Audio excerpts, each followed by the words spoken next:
Around the Ozarks is now on your FM radio. Listen to Around the Ozarks mornings with Grace Gooley as I spotlight local people, stories, and podcasts, all while playing the country legends of the 90s and the hit makers of the 2000s. It's on the Ozarks' best country, 105.1 The Bull. It's time for Around the Ozarks News, sponsored by the Springfield Greene County Park Board, Thompson Sales, Advanced Car Care, Smouse Brothers, and United Plumbing. Here are your hosts, Ethan and Sarah Forhetz. Hey there, good morning to you on Thursday. Hope your week is going well. We are grateful that you're with us to get your news, so let's do that. All right. A Strafford man wanted in a nationwide cattle fraud scheme has been arrested in California. The FBI says Joshua Link was taken into custody Monday at Los Angeles International Airport by federal agents, airport police, and customs officers.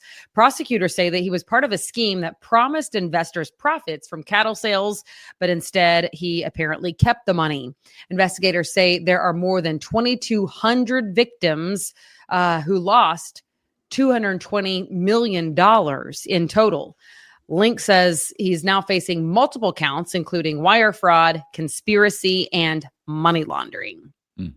Pretty wild. He was actually on the FBI's most wanted list. Yeah, that's wild. It's crazy. Yeah.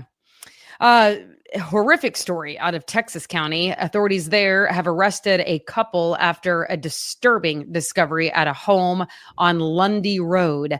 Deputies say a juvenile was found locked in a shed without utilities and tied to a bed, suffering from malnutrition. Investigators also say they found unsanitary living conditions and say evidence points to physical abuse of 3 children at the home. During the search, deputies discovered skeletal remains in a shallow grave believed to be linked to a missing persons case. Also, the couple is charged now with child abuse, with more possible charges to come as that investigation unfolds. Wow. It's sickening to hear that description. And, you wonder how long this has been going on. It's sad. Yeah. In Springfield, there are some new numbers on crime from the Springfield Police Department. Overall crime in the city dropped nearly 5% from the last year. Property crimes like burglary and shoplifting saw the biggest decline. They are down more than 8% from 2024. These are 2025 numbers. Crimes against society, including drug offenses, also fell slightly. However, crimes against people, talking violent crimes like assault and homicide, actually rose about 1.5%. That's in Springfield. A historic church building near the Ozarks Tech campus will soon be demolished to make room for more parking. The college's Board of Trustees approved a more than $1.3 million plan to extend the parking lot along Pythian Street to National Avenue. That project will add more than 230 new parking spaces for students and staff. The building on that site, formerly Mount Carmel United Methodist Church, dates back to 1894. College leaders say the structure is in poor condition, needs to come down, and the new lot is needed before the fall semester begins later this year. Wow, 1894. That's an old building. That's before the state of Oklahoma became a state. Okay. That's crazy. Well, I believe it. I can't place that building, by the way. Can you? No, I was trying to think about where that is. I was going to look it up on Google Maps and then forgot. Didn't. Okay, on to this. Missouri's House of Representatives has given initial approval to a constitutional amendment that could eventually eliminate the state income tax. We've been talking about this. The plan would expand sales taxes on goods and services to make up the difference in revenue for the state. Supporters say the move could boost economic growth, while critics argue it will shift the tax burden to lower income families. The proposal still needs another House vote, Senate approval, and a statewide vote by Missouri voters. That is going to be interesting, isn't it? It will be. I wonder what voters will say about that. I think it'll get through the House and Senate. I just don't know what voters will say about it. I'm curious. I mean, a lot of other states have no state income tax, states that both of us have lived in. Right. Texas, Oklahoma. Do you guys have it? No, Oklahoma has it. Florida does not. Florida didn't. Yeah, where I lived. So. And Nevada. Because, in Nevada. Okay, so here's what's interesting. I agree with the critics and the supporters. Supporters are right. It will boost economic growth. Critics are right. It will shift the tax burden to potentially lower income families. Because you pay more for the things Goods you're and buying. Services. Right. Yeah. Both of those things are true, I think. You know what I mean? I don't know. It plays out. I don't know. We'll report on it for sure. Okay, Springfield's second Target store. Well, it was set to open already on the city's west side, the new one, but apparently it already opened because my friend went there yesterday. It's kind of a surprise. Yeah. Well, yeah, because I thought, didn't they say the 15th? Yeah, they had set a different date. Opening? Okay. This is a soft opening, right? Okay, well, here we go. So city leaders are joining company officials for the ribbon cutting at the new 148,000 square foot store at Sunshine Street and West Bypass. This location is the anchor tenant for the Sunshine Town Center development. They're employing 180 people and includes expanded grocery options, an Apple shop, at like the phone brand, not like apples, because I do love apples. I could live on them, in fact. Also, there will be a Starbucks and CVS. A soft opening runs through Saturday with a grand opening set for Sunday. Okay. Now, when you said apples, what were you talking about? It's supposed to have an Apple shop. Yes. But like in my mind, I was like, okay. That's what I thought you said.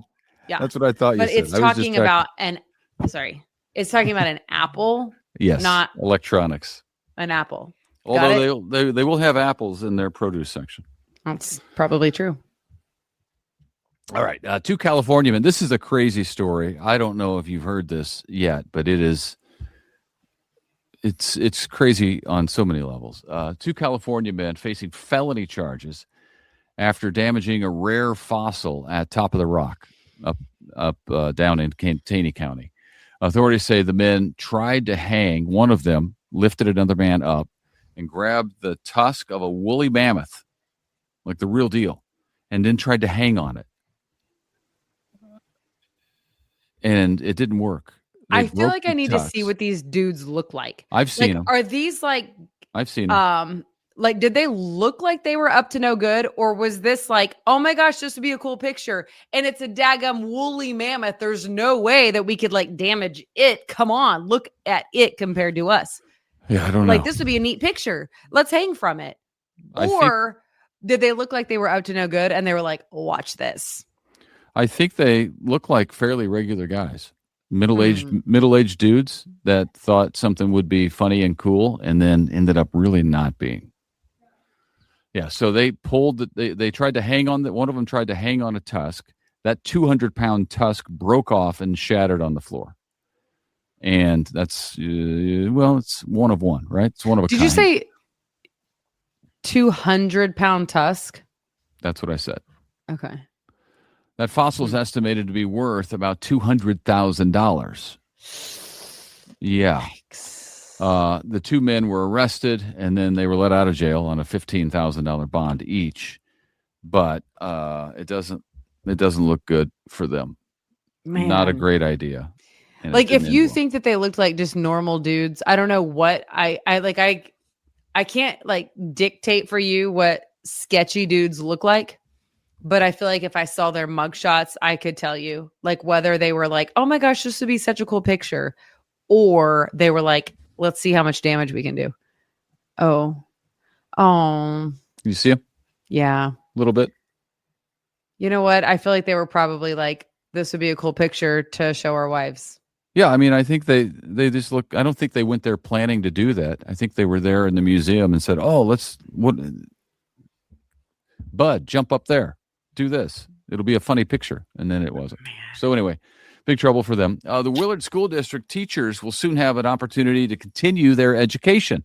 The school board has approved a partnership with Evangel University to pay tuition for select teachers to earn a master's degree. That's nice. District leaders say cohorts of about 10 teachers could participate every 2 years in the program. It will focus on areas like curriculum development and educational leadership, kind of grow their own, it sounds like. The goal is to invest in teachers while strengthening classrooms in the district. So twofold. Very good. A new Qdoba restaurant is coming to Nixa later this spring. Love Qdoba. They're planning to open its first location in the city sometime in April on West Mount Vernon.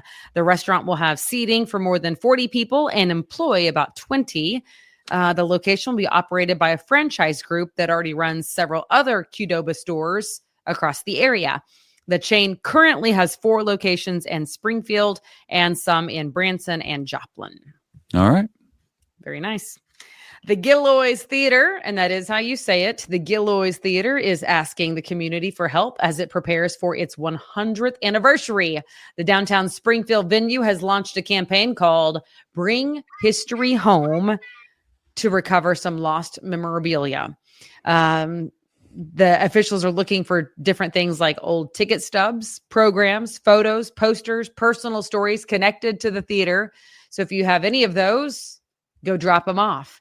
The stories that are connected there might be on display.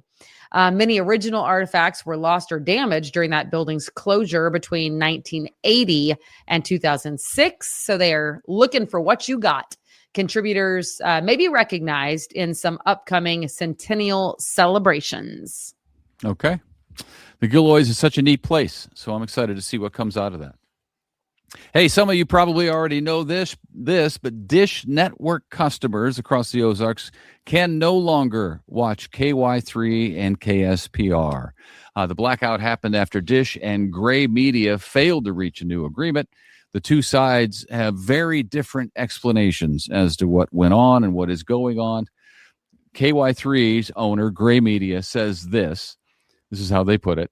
For the first time in its history, Gray Media's television stations have been dropped by Dish Network, a serial instigator of disputes that have removed thousands of broadcast and cable channels from their paying customers over the years. Dish has a different view of things, saying, "We offered a fair agreement to keep these stations on the air, but Gray Media walked away. Gray Media chose to black out their own viewers rather than reasonably negotiate in an attempt to extract significantly higher fees." So two very different explanations of what happened, which is always the case. Viewers who still want to watch KY3, that's a lot of folks around these parts. You can do so for free using a digital antenna or through streaming services like YouTube TV, Hulu, those places. So it's, this happens. It happened with color a while back, and a lot of people couldn't watch Chiefs games. They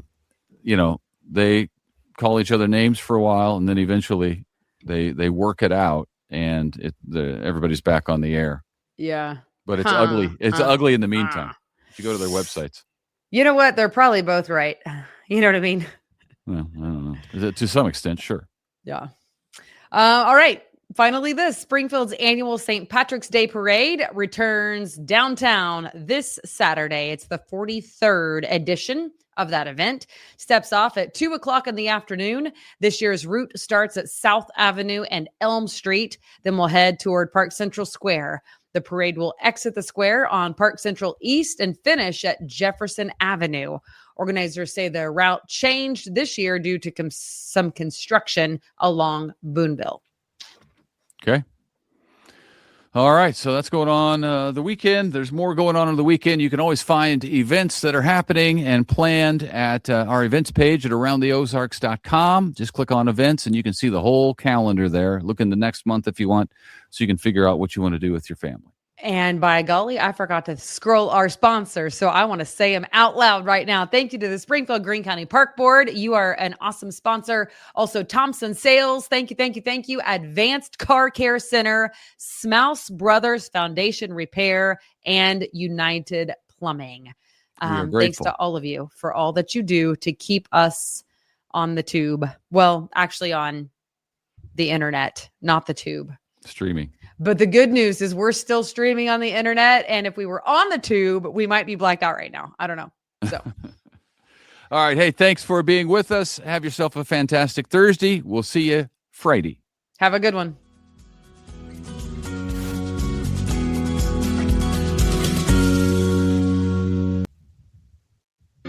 It's time for Around the Ozarks Wake Up Weather, brought to you by Command Family Medicine, Heating and Air Paramedics, The Trailer Ranch, Hewitt Messenger, and Taylor Grubaugh Chevrolet. Here's your host, meteorologist Abby Dyer. Good morning, everybody. Happy Thursday. You are listening to Around the Ozarks Wake Up Weather. It's a cold start out there. Definitely a cooler day yesterday with the drizzle and the low clouds left around. And we are going to see a warm up in the forecast today. And it's gradual as we head closer to the end of the work week forecast, but it's welcome indeed. Temperatures this morning are starting off very cold. In fact, we're below the freezing point in many spots with a few upper 20s across the Ozarks this morning. You'll want the winter coat, maybe one of those days where you want to dress in layers, because later today, temperatures will warm up rather nicely. I've got full sunshine in the forecast. Not too strong with the wind forecast and high pressure that will remain in control of our weather pattern as we go through the course of the day today. High temp in Springfield, 58. It is going to be close to seasonal averages, but the sunshine should make it feel pretty good. As I mentioned, the wind won't be too bad today, and we're dry today, tomorrow, and through Saturday. So there's a nice stretch here of warmer and drier weather, which we definitely need. We've got to soak up some of the water that has fallen the last couple of weeks. There's been a whole lot of rainfall in the Ozarks, and we're starting to see that reflected in the latest drought monitor forecast. Showers return to the region as we head through Sunday, and I do expect another push of cool weather in the forecast Sunday into Monday of next week. Temperatures today, though, should be pleasant here in Springfield. I think we'll make it to about 58. I think there will be folks, though, that land in the mid-50s for highs. That's going to be up in central Missouri. There could also be some low 60s dotting the map down in extreme southern Missouri and northern Arkansas. By Friday, temperatures are back into the 60s for everybody. In fact, a few folks may touch 70. And we're above average again by Saturday. If you're already thinking about the weekend and you're wanting to make some outdoor plans, might I suggest that Saturday looks like a great day to get outdoors with high temperatures in the low to mid 70s, mostly sunny skies too. By Sunday, it looks windy. We are also going to see it cool down in the forecast. In fact, 30 to 40 mile an hour wind gusts are possible. It comes with a rain chance. Temperatures should still be pretty pleasant, but a cold front arriving is going to knock those numbers down for the start of next work week. Around the country, several things making headlines. It's a few rounds of wintry precip that's expected from the upper Great Lakes to northern New England, mid to late week. We also have this very active pattern for the Pacific Northwest into the northern Rockies.